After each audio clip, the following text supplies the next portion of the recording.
Hey there everybody, welcome to Auto Bears, and this big blue dirty beast is the Ford Ranger Raptor.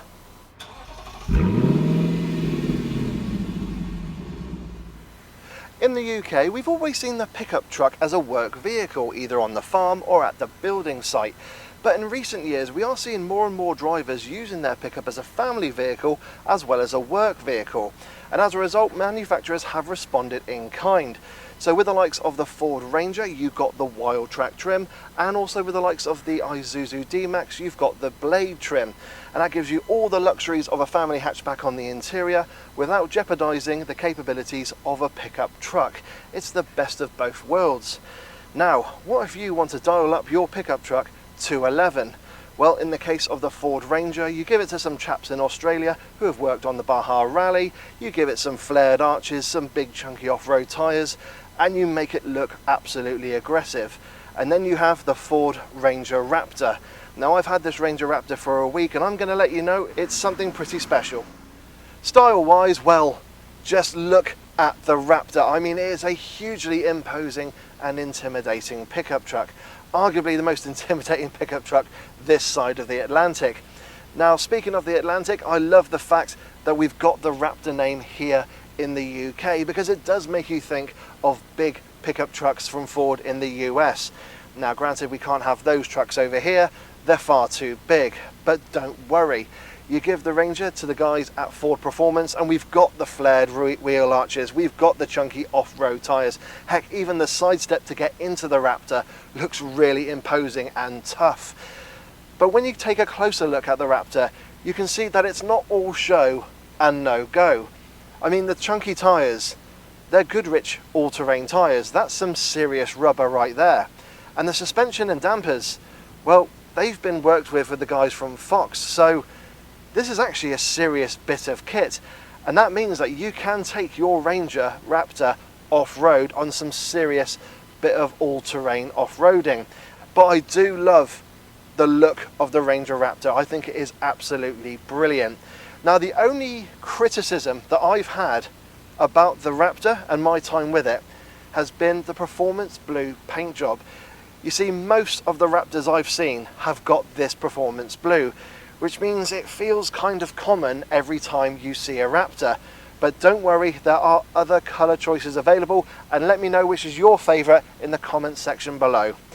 But you know what? I think that's enough of looking at this amazing Raptor exterior. Let's see if it's any good on the inside. Sat in the front of the Raptor, you are greeted by a very comfortable and actually nicely laid out interior.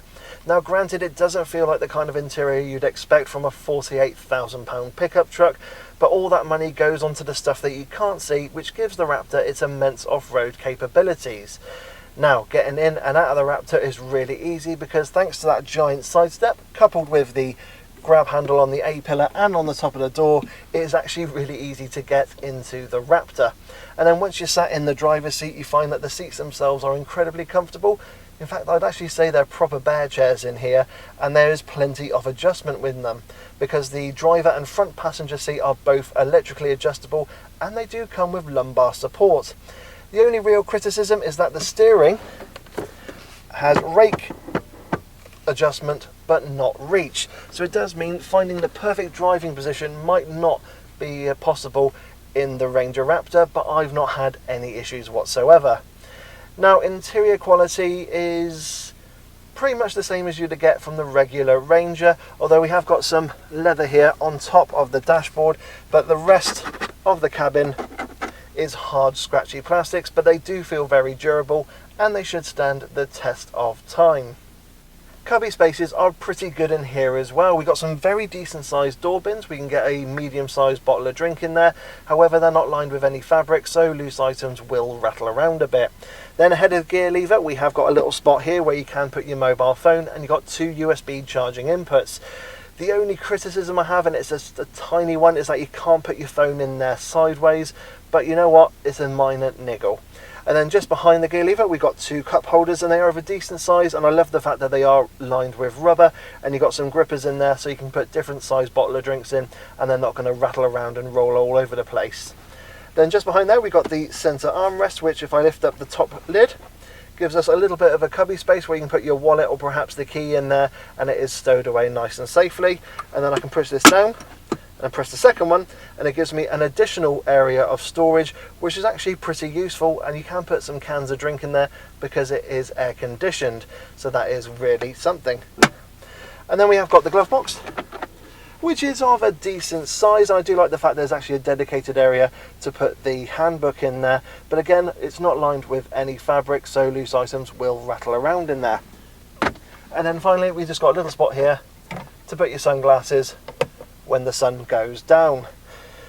But all in all, it is a nice interior in here. It is very comfortable and it is easy to use.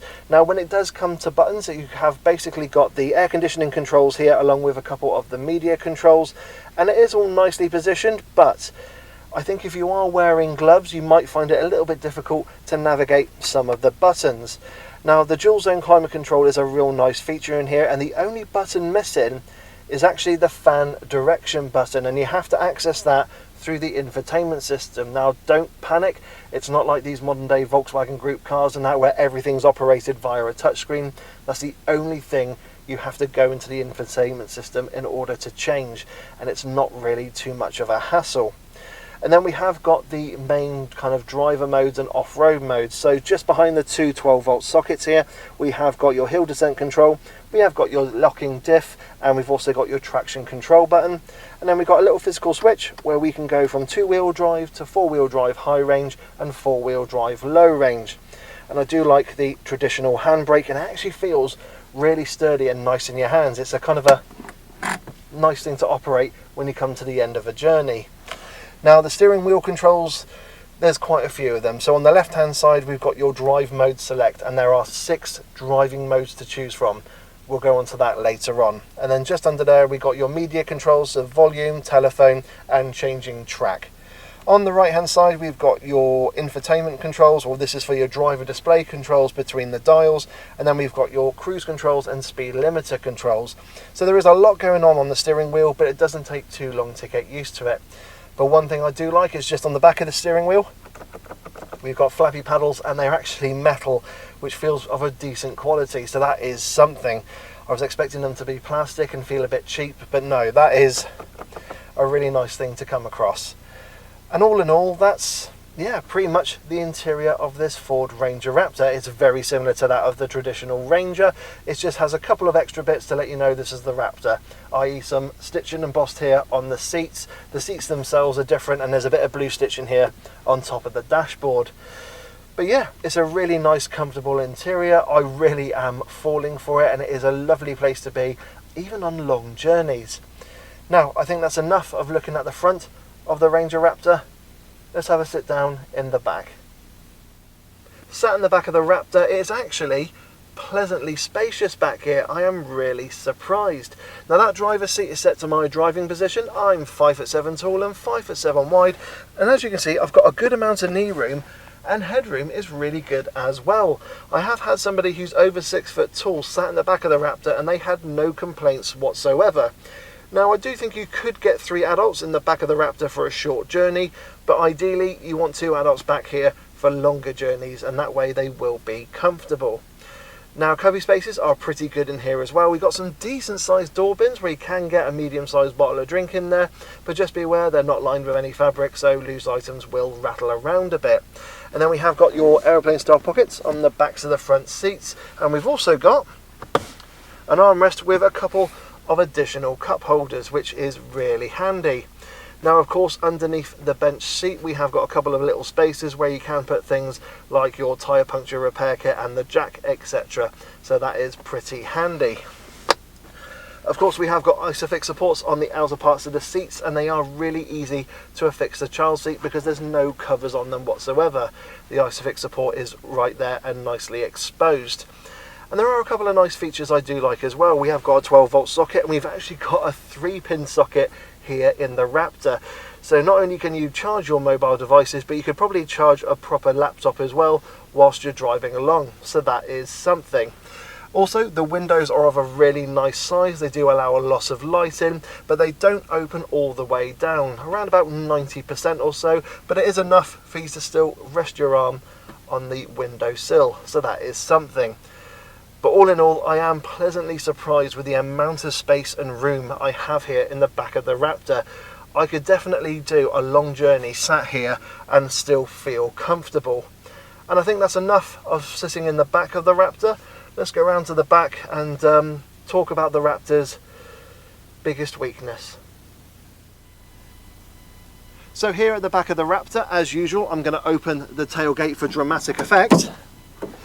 And the first thing we find is the tailgate isn't damped, which is a little bit disappointing. But when you look at the load bay, well, it doesn't look disappointing. In fact, it's the same as the regular Ranger. It's not devoid of features either. We got some tethering hooks, we got a power socket towards the front, and also we got these bars on top for extra support, and you can put things on top of them. However, I'm not going to move them about because it is a little bit of a faff. Also on this car we have got the mountain top cover, which gives you a bit of extra protection and security. But it's the numbers where the Raptor actually lets itself down, especially when compared to some of its rivals. Now, rivals for the Raptor, looking at a lifestyle vehicle, lifestyle pickup that can go off-road, you're going to be looking at cars such as the Mercedes X-Class, but more kind of close to its price, the Isuzu D-Max XTR. And if you click up in the top right hand corner, you can watch my review of that lifestyle pickup from Isuzu. But that is an off-road vehicle which doesn't lose out in its capabilities as a pickup, but the Raptor does. So in the load bay we can only carry 620 kilograms. Most of its rivals can carry around 1100, depending on the engine and gearbox you go for. Also, towing again lets itself down with the Raptor because it can only tow around 2.5 tons. A lot of its rivals will tow an additional ton to 3.5 tons. So that is showing again that the Raptor, yes, it can have some capabilities, but it's not half as capable as a lot of its key rivals. So that is something to bear in mind if you are after a pickup truck which looks the look and doesn't, however, go the go. So if you are looking for a off-roading pickup truck that looks quite menacing and has capabilities off-road and as a pickup, I do recommend the Isuzu D-Max XTR. But you know what? It's not really a big concern, because if you are buying the Raptor, you are buying this as a lifestyle pickup truck. And on that note, I think we should close up this tailgate and take it for a drive.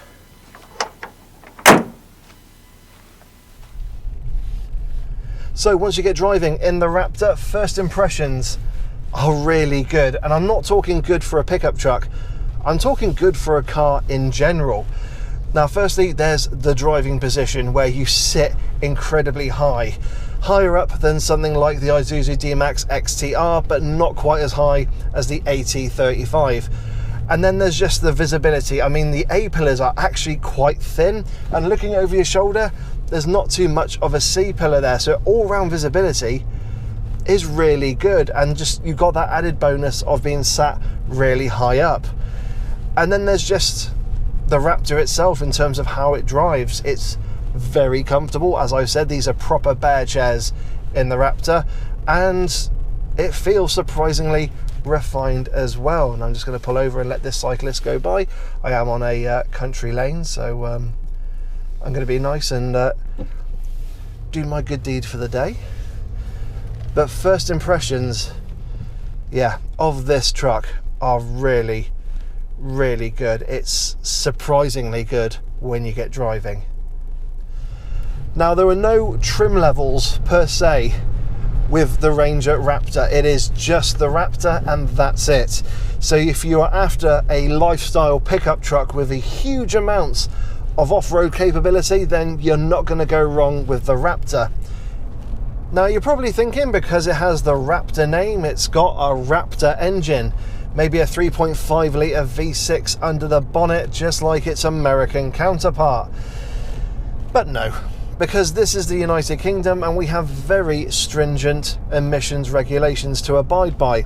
So, under the bonnet, we've got a 2 litre, 4-cylinder, twin turbocharged diesel, producing 210 brake horsepower and 369 pounds-feet of torque, which actually is very impressive for a UK pickup truck without having a V6 diesel.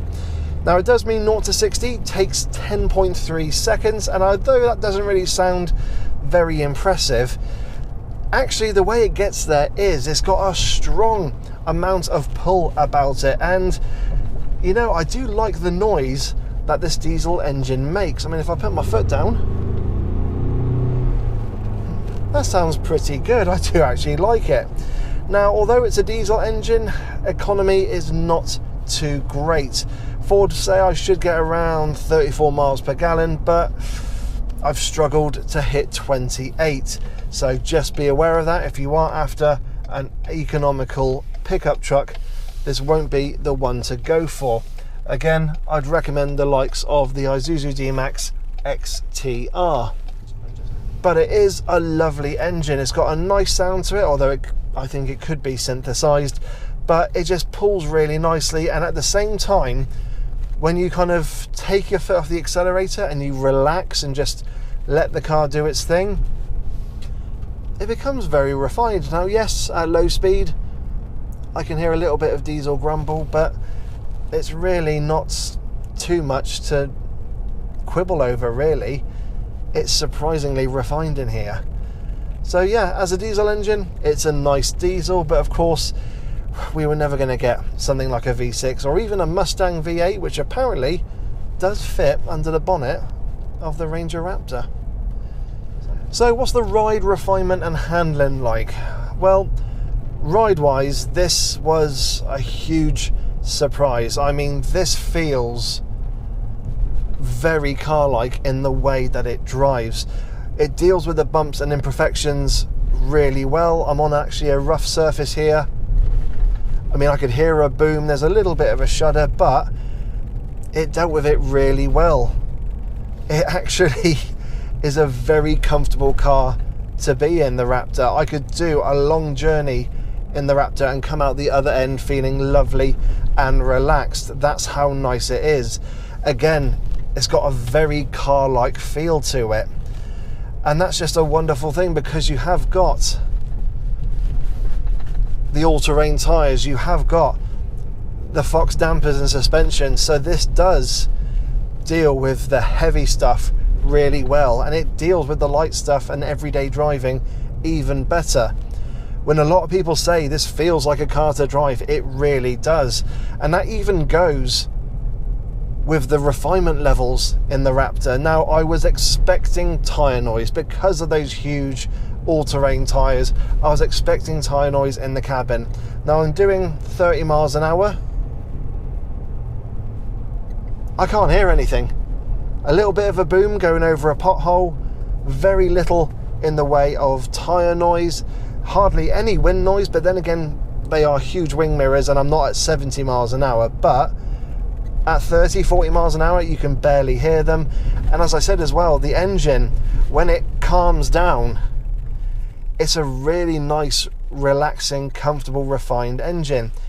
And I know I'm repeating myself, but again, I could do a long journey in the Raptor and come out the other end feeling nice and relaxed. I don't think I could say that about many other pickup trucks, possibly the X-Class, but that would be about it. And I would probably be wanting that 3-litre V6 if I was going to go for an X-Class. But as you can hear now, putting my foot down, yes, a bit of engine noise. Actually saying that, there is now a little bit of tyre roar coming into the cabin, but it is very well managed here in the Raptor. I am hugely impressed by it. Now, the handling, again, is something I really like. Now, firstly, the steering wheel feels lovely in my hands. I love the sporty look to it. The little centerline bit of red leather on the top there to give it that sporty feel. And it does say Raptor on the bottom of it. Just wish it was heated though. But it does feel really nice and sporty in my hands, and it gives a nice chunky feel. Now, there's I'm going to say a good amount of feel, considering the fact, again, we've got the all-terrain tyres on the Raptor, and you can pretty much place the Raptor on the road pretty easily. The steering is light enough so you can park it with minimal effort, but it's not so light that it's completely devoid of feel. That's the thing I was a little bit worried about. Again, and I know I'm repeating myself, it's the car-like feel that the Raptor gives you, which is hugely surprising, and again, I really do like it. This is arguably one of the best pickup trucks I've ever driven, and I'm serious when I say that.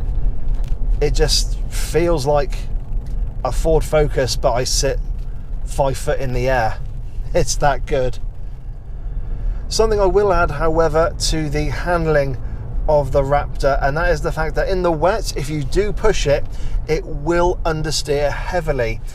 Also, when you have the Raptor in two-wheel drive, the power goes to the rear wheels, and I have on a couple of occasions going around a roundabout at speed just found the tail wanting to let go a little bit. So it's not just Ford Mustangs that you can get the tail out on.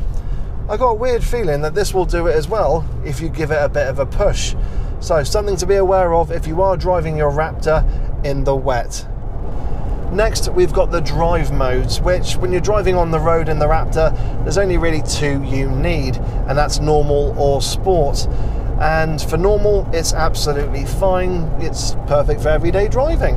And if I do decide to put it into sport, I do find there's a tiny bit more weight in the steering, and if I put my foot down, there's a bit more response from the engine. But the fact that the red line is at 4.5 RPM means it's going to go through the gears quite quickly. But other than that, it's absolutely fine. But you're going to spend most of your time driving around in normal or in one of the off-road modes when you decide to go off-road. So then, what are my thoughts on the Ford Ranger Raptor? Well, this is, as a pickup, as I mentioned, flawed. It can't do the load capacity, it can't do the towing as a lot of its rivals can. But, as I'm demonstrating here on this very simple green lane, as an off-roading vehicle, this is something very special. It feels brilliant to drive, it's lovely to drive, deals with the bumps and imperfections really well, and rides very much like a normal car. I'm genuinely surprised by it. Now, yes, at £48,000, it's not the cheapest pickup out there, but you will have something very unique. You will have something with capabilities that not many other cars can match, and that is saying a lot. And as I go along this green lane here, I mean, it's just dealing with it really well. I mean, underneath it's got so much rugged stuff to make sure it can deal with everything you throw at it. And in the UK, to be honest, there's not a huge amount you can throw at it, except the occasional green lane. But yeah, the Raptor looks amazing, is so comfortable, really love the way it rides and handles, and it feels special. It feels like a very unique pickup truck, and I can't wait for the next generation of Raptor to come to the UK, or at least get the guys from Ford Performance to have a go at it, because it does feel pretty awesome. Yeah, I just wish I had 50 grand, because I think I would buy one. It's that good. So everyone, I hope you've enjoyed my review of the new Ford Ranger Raptor. As always, please hit that like button, don't forget to subscribe and hit the bell notifications icon to let you know when I, Dave the Auto Bear, bring out a new video. If you've got any questions about the Raptor and my time with it, please put them down in the comments section below. Are you a Raptor owner and have I missed anything? Again, let me know in the comments section below. Of course, I'm on Facebook, Instagram and Twitter, and I always advise you follow on there for additional content, including live videos and still images of vehicles I review and events I go to. But guys, this has been a really special pickup truck. I was not expecting it, living with it for a week, to have this effect on me, and I really do like it. Like I said, I wish I had 50 grand, because I would probably look to buy one, even though, yeah, I'm only about 2-3 miles from work. But anyway, guys, I hope you all have a wonderful day. I hope you all stay safe, maintain your social distancing, wear a mask and wash your hands. And I'll catch you all in the next video. Take care and bye-bye.